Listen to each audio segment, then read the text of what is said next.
Hello everyone. Welcome back to News Navigator program of Shankar IAS Academy. ಇವತ್ತಿನ ವಿಡಿಯೋದಲ್ಲಿ August 20ನೇ ತಾರೀಕು ಯಾವ್ದೆಲ್ಲ current affairs news ಅಲ್ಲಿದೆ ಅಂತ ಹೇಳಿ ನೋಡೋಣ. ಅದರ ಜೊತೆಯಲ್ಲಿ ಪ್ರತಿಯೊಂದು ಟಾಪಿಕ್ಸಿಗೂ ಕೂಡ ಒಂದೊಂದು MCQ ಅನ್ನ ಕೂಡ ಸಾಲ್ವ್ ಮಾಡ್ಕೊಳ್ಳೋಣ. ಸೊ ಮೊದಲಿಗೆ ಯಾವ್ದೆಲ್ಲ ಟಾಪಿಕ್ಸ್ ಗಳನ್ನ ನೋಡ್ತಾ ಇದೀವಿ ಅಂತ ಹೇಳಿದ್ರೆ ಮೊದಲನೇ ಟಾಪಿಕ್ ಆಗಿ ಗಿಲಾಯ್. ಗಿಲಾಯ್ ಅಂತ ಹೇಳಿದ್ರೆ ನಾವು ಕನ್ನಡದಲ್ಲಿ ಅಮೃತ ಬಳ್ಳಿ ಅಂತ ಏನ್ ಕರಿತೀವಲ್ವಾ, ಆ ಒಂದು ಸ್ಪೀಸಿಸ್ ಅಥವಾ ಆ ಒಂದು ಶ್ರಬ್ ಸ್ಪೀಸಿಸ್ ನ್ಯೂಸ್ ಅಲ್ಲಿದೆ. ಸೊ ಹಾಗಾಗಿ ಗಿಲಾಯ್ ಬಗ್ಗೆ ನೋಡ್ಕೊಳ್ಳೋಣ. ಎರಡನೇ ಟಾಪಿಕ್ ಆಗಿ ತಮರಿ ಬಹರಣಿ ರಿವರ್ ನ್ಯೂಸ್ ಅಲ್ಲಿದೆ. ಸೊ ಅದಕ್ಕೆ ಅದ್ರ ಬಗ್ಗೆ ನೋಡ್ಕೊಳ್ಳೋಣ. Next Senchal wildlife sanctuary, ಅಲ್ಲಿ ಮೊದಲ ಬಾರಿಯಲ್ಲಿ ಲೆಪರ್ಡ್ ಅಲ್ಲಿ ನಾವು ಮೆಲನಿನ್ ಲೆಪರ್ಡ್ ಅನ್ನ ಐಡೆಂಟಿಫೈ ಮಾಡಿದ್ದಾರೆ, ಕ್ಯಾಪ್ಚರ್ ಮಾಡಿದ್ದಾರೆ. ಸೊ ಹಾಗಾಗಿ ಸೆಂಚಲ್ ವೈಲ್ಡ್ ಲೈಫ್ ಸ್ಯಾಂಕ್ಚುರಿ ನ್ಯೂಸ್ ಅಲ್ಲಿದೆ. Next national medical commission news ಅಲ್ಲಿದೆ. ಸೊ ಆ ಒಂದು ಬಾಡಿ ಬಗ್ಗೆ ನೋಡ್ಕೊಳ್ಳೋಣ.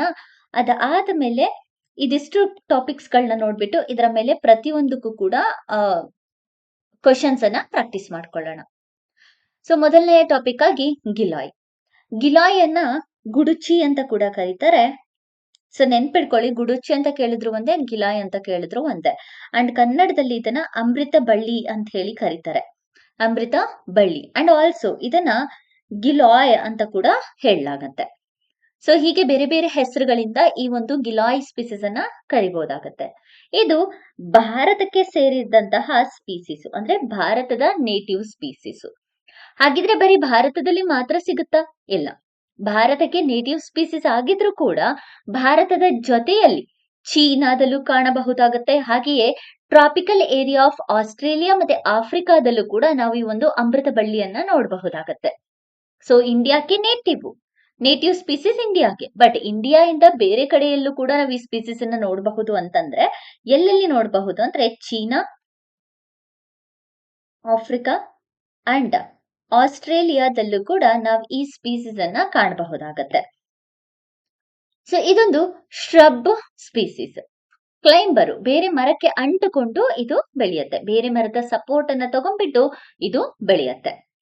ಅಂಡ್ ಇದನ್ನ ಔಷಧಿಯ ಗುಣವನ್ನ ಹೊಂದಿರುವಂತಹ ಸ್ಪೀಸೀಸು ಅಥವಾ ಔಷಧಿಯ ಗುಣವನ್ನ ಹೊಂದಿರುವಂತಹ ಬಳ್ಳಿ ಅಂತ ಹೇಳಿ ಕರಿಬಹುದಾಗತ್ತೆ. ಹರ್ಬಲ್ ಪ್ಲಾಂಟ್ಸ್, ಆಯುರ್ವೇದಿಕ್ ಮೆಡಿಸಿನ್ಸ್ ಆಗಿ ಯೂಸ್ ಮಾಡ್ತಾರೆ, ಜೊತೆಗೆ ಫೋಕ್ ಮೆಡಿಸಿನ್ಸ್ ಆಗು ಕೂಡ ಯೂಸ್ ಮಾಡ್ತಾರೆ.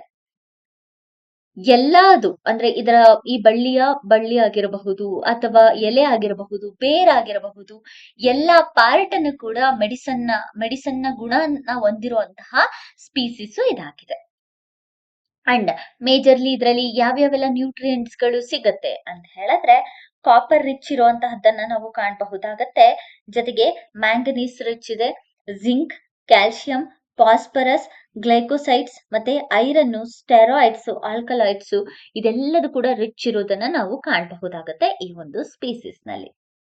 ಅಂಡ್ ಯೂಶಲಿ ಇದನ್ನ ಫೀವರ್ ಆಗಿದ್ದಾಗ, asthma, jaundice, dysentery, diarrhoea, diabetes ಹೀಗೆ ಬೇರೆ ಬೇರೆ ಕಾಯಿಲೆಗಳನ್ನ ಗುಣಪಡಿಸೋದಕ್ಕೋಸ್ಕರ ಗಿಲಾಯ್ ಸ್ಪೀಸಿಸಿನ ಪಾರ್ಟ್ಸ್ಗಳನ್ನ, ಯಾವುದೇ ಪಾರ್ಟ್ಸ್ಗಳನ್ನಾದ್ರೂ ಕೂಡ ಯೂಸ್ ಮಾಡಬಹುದಾಗುತ್ತೆ. ಸೊ ಇದು ಗಿಲಾಯ್ನ ಬಗ್ಗೆ ಅಥವಾ ಅಮೃತ ಬಳ್ಳಿಯ ಸ್ಪೀಸಿಸಿನ ಬಗ್ಗೆ. ಇದರ ಮೇಲೆ ಒಂದು ಕ್ವಶನ್ ನೋಡ್ಕೊಳ್ಳೋಣ. With reference to Giloy, Tinospora cordifolia ಇದು scientific name. So scientific name ಇದು ಕೂಡ ನೆನಪಿರ್ಬೇಕಾಗತ್ತೆ. So consider the following statement. It is a climbing shrub belonging to the family Menispermaceae, native to India. ಇದು ಸರಿಯಾದ ಸ್ಟೇಟ್ಮೆಂಟ್. ಎರಡನೆಯದನ್ನು ನೋಡೋಣ.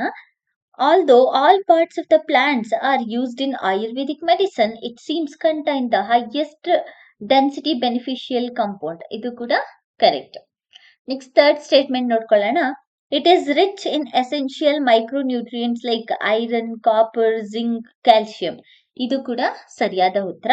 ಸೊ ಆನ್ಸರ್ ಬಂದ್ಬಿಟ್ಟು 1, 2, 3 is the right answer. Next Tamirabarani river ಅದರಲ್ಲಿ pollution level ಅನ್ನ ಕಂಟ್ರೋಲ್ ಮಾಡಬೇಕು ಅಂತ ಹೇಳ್ಬಿಟ್ಟು ಮೀಟಿಂಗ್ ನ ಆರ್ಗನೈಸ್ ಮಾಡಿರೋದ್ರಿಂದ ತಾಮಿರಾಭರಣಿ ರಿವರ್ ನ್ಯೂಸ್ ಅಲ್ಲಿದೆ. ಸೊ ಇದೊಂದು ಸದರ್ನ್ ರೀಜನ್ ಅಲ್ಲಿ ಪೆರಿನಿಯಲ್ ರಿವರ್ ಅಂತಾನೆ ಕರಿಬಹುದಾಗತ್ತೆ. Perennial river. ತಮಿಳುನಾಡಿನಲ್ಲಿ ಮಾತ್ರ, ಅಂದ್ರೆ ತಮಿಳುನಾಡು ರೀಜನ್ ಅಲ್ಲಿ ಮಾತ್ರ ಫ್ಲೋ ಆಗ್ತಿರುವಂತಹ ನದಿ ತಾಮಿರಾಬರಣಿ ರಿವರ್. ಸೊ ಇದು ಅಗಸ್ತ್ಯರ್ ಕೋಡಂ ಪೀಕ್ ಆಫ್ ಪತಿಗಾಯ್ ಇಲ್ಲಿಂದ, ಅಂದ್ರೆ ವೆಸ್ಟರ್ನ್ ಘಾಟ್ಸ್ ಇದೆಯಲ್ಲ, ಅಲ್ಲಿ ಪತಿಗಾಯ್ ಹಿಲ್ ಅಂತ ಇದೆ. ಆ ಪತಿಗಾಯ್ ಹಿಲ್ಲಲ್ಲಿ ಅಗಸ್ತ್ಯರ ಕೋಡಂ ಅಂತ ಹೇಳ್ಬಿಟ್ಟು ಒಂದು ಪೀಕ್ ಇದೆ, ಅಲ್ಲಿಂದ ಆರಿಜಿನ್ ಆಗ್ತಿರೋದೆ ತಾಮಿರಾಬರಣಿ ರಿವರ್. ಅಂಡ್ ಇದು ತಾಮಿರಾಬರಣಿ ರಿವರ್ ಫ್ಲೋ ಆಗ್ಬಿಟ್ಟು ಗಲ್ಫ್ ಆಫ್ ಮನ್ನರ್ಗೆ ಹೋಗ್ಬಿಟ್ಟು ಮರ್ಜ್ ಆಗುತ್ತೆ. ಗಲ್ಫ್ ಆಫ್ ಮನ್ನರ್ಗೆ ಹೋಗ್ಬಿಟ್ಟು ಮರ್ಜ್ ಆಗತ್ತೆ. ಸೊ ಇದರ ಮೇಜರ್ ಟ್ರಿಬ್ಯೂಟರೀಸ್ ಯಾವ್ದ್ಯಾವ್ದು ಅಂತ ಹೇಳಿದ್ರೆ, ಸರ್ವಲಾರ್ ಅನ್ನೋದು ಮೇಜರ್ ಟ್ರಿಬ್ಯೂಟರಿ, ಜೊತೆಗೆ ಮಣಿಮುತಾರ್, ಗದನಾನಥಿ, ಪಚಾಯಾರ್, ಚಿತ್ತಾರ್, ರಾಮನಥಿ ಮತ್ತೆ ಕೊರಾಯಾರ್. ಇದೆಲ್ಲಾ ಟ್ರಿಬ್ಯೂಟರೀಸ್ ಇದೆಯಲ್ಲ, ಈ ಎಲ್ಲಾ ಟ್ರಿಬ್ಯೂಟರೀಸ್ ಕೂಡ ಈ ವೆಸ್ಟರ್ನ್ ಘಾಟ್ಸಿನ ಪೊತಾಯ್ ಹಿಲ್ ಅಲ್ಲಿ ಇರುವಂತಹ ಅಗಸ್ತ್ಯರ ಕೊಂಡಂ ಅನ್ನುವಂತಹ ಪೀಕ್ ಅಲ್ಲಿ ಆರಿಜಿನ್ ಆಗುತ್ತೆ. ಅಂಡ್ ಇಲ್ಲಿ ಮೇಜರ್ ಡ್ಯಾಮ್ಸ್ ಗಳನ್ನ ಕೂಡ ನಾವು ಕಾಣಬಹುದಾಗತ್ತೆ. ಸೊ ಮೇಜರ್ ಡ್ಯಾಮ್ಸ್ ಯಾವ್ದ್ಯಾವ್ದು ಅಂತ ಹೇಳಿದ್ರೆ, ಕರಾಯರ್ ಡ್ಯಾಮ್,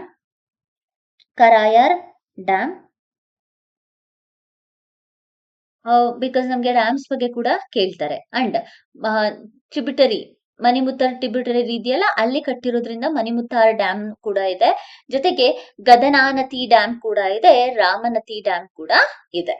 ಸೊ ಈ ರೀತಿಯಾದಂತಹ ಡ್ಯಾಮ್ಸ್ ಗಳನ್ನ ನಾವು ನೋಡಬಹುದಾಗತ್ತೆ. ಜೊತೆಗೆ ಬೇರೆ ಬೇರೆ ರೀತಿಯಾದಂತಹ ವಾಟರ್ ಫಾಲ್ಸ್ ನ ಕೂಡ ಇದು ಫಾರ್ಮ್ ಮಾಡುತ್ತೆ. ಯಾವ ವಾಟರ್ ಫಾಲ್ಸ್ ನ ಫಾರ್ಮ್ ಮಾಡಿದೆ ಅಂತ ಹೇಳಿದ್ರೆ, ಪಾನತೀರ್ಥಂ ಅಂತ ಹೇಳ್ಬಿಟ್ಟು, ಪಾನತೀರ್ಥಂ ವಾಟರ್ ಫಾಲ್ಸ್ ನ ನೋಡಬಹುದಾಗತ್ತೆ. ಜೊತೆಗೆ ಅಗಸ್ತಿಯಾರ್ ಅನ್ನುವಂತಹ ವಾಟರ್ ಫಾಲ್ಸ್ ಅನ್ನ ಕೂಡ ನಾವು ತಮಿರ್ಬರಣಿ ರಿವರ್ ಫಾರ್ಮ್ ಮಾಡೋದನ್ನ ಕಾಣಬಹುದಾಗುತ್ತೆ. ಸೊ ಇದಿಷ್ಟು ತಮಿರ್ಬರಣಿ ರಿವರಿನ ಬಗ್ಗೆ. ಇದರ ಮೇಲೆ ಒಂದು ಕ್ವಶನ್ ನೋಡ್ಕೊಳ್ಳೋಣ. Consider the following statement regarding Tamirabarani river. First statement, it is perennial river originating from Pothigai hill of Western Ghats and draining into a gulf of Mannar.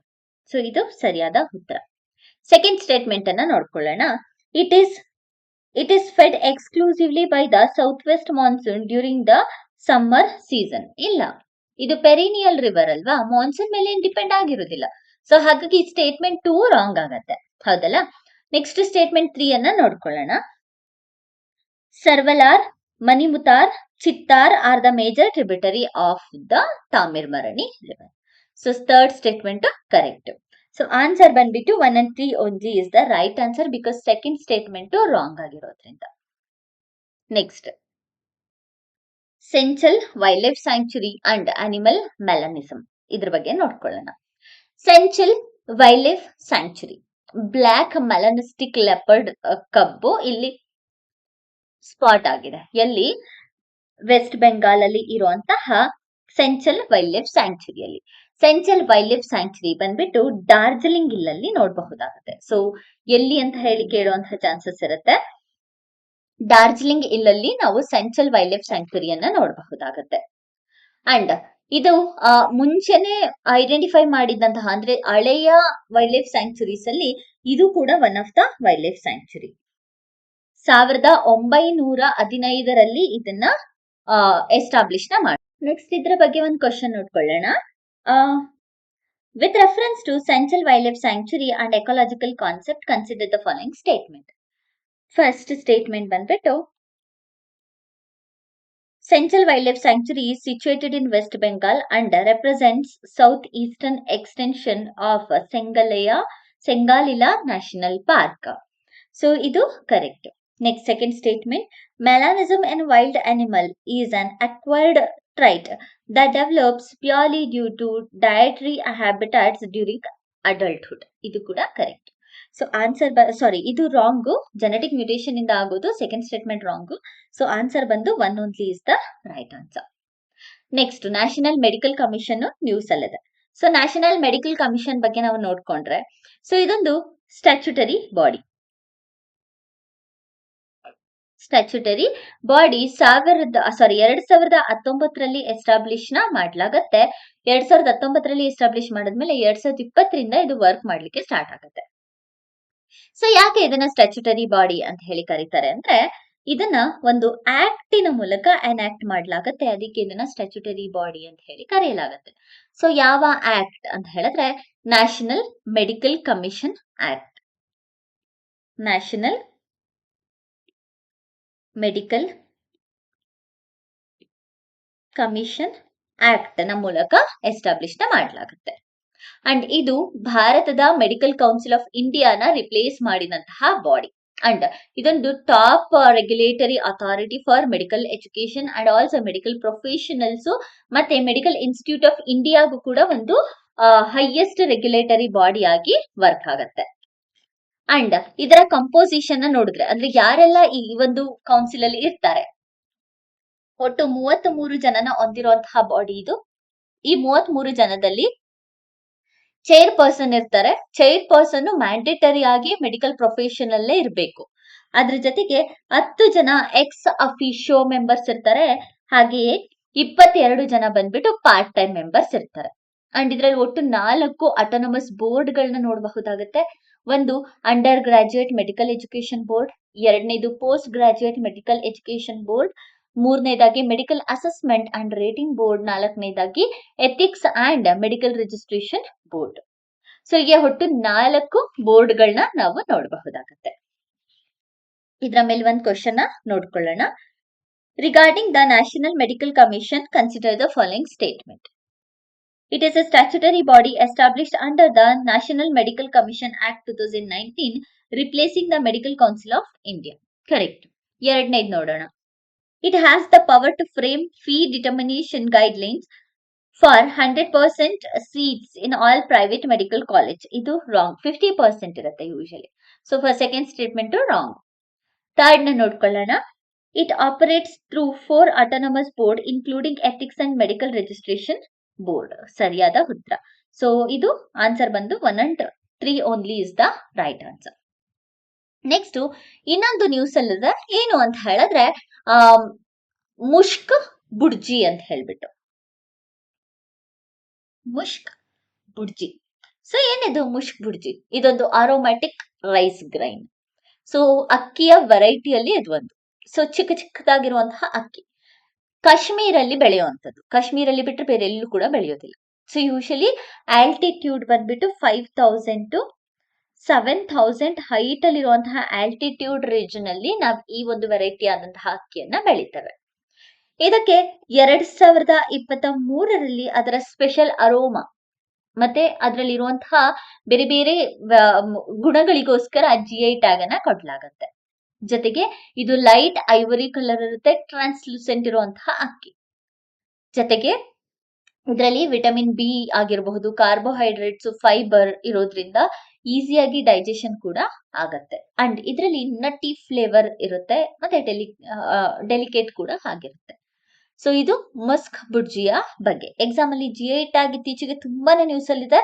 So GI tag ಬಗ್ಗೆ questions ಗಳು arise ಆಗುವಂತಹ chances ಕೂಡ ಇರುತ್ತೆ. So ಇದಿಷ್ಟು August 20ನೇ ತಾರೀಕು current affairs ಅಲ್ಲಿ ಇದ್ದಂತಹ content. So ಇದೇ ತರದ ಕರೆಂಟ್ ಅಫೇರ್ಸ್ ವಿಡಿಯೋಸ್ಗಾಗಿ ನಮ್ಮ ಚಾನೆಲ್ನ ಶೇರ್ ಮಾಡಿ ಮತ್ತೆ ಸಬ್ಸ್ಕ್ರೈಬ್ ಮಾಡಿ. Thank you for watching.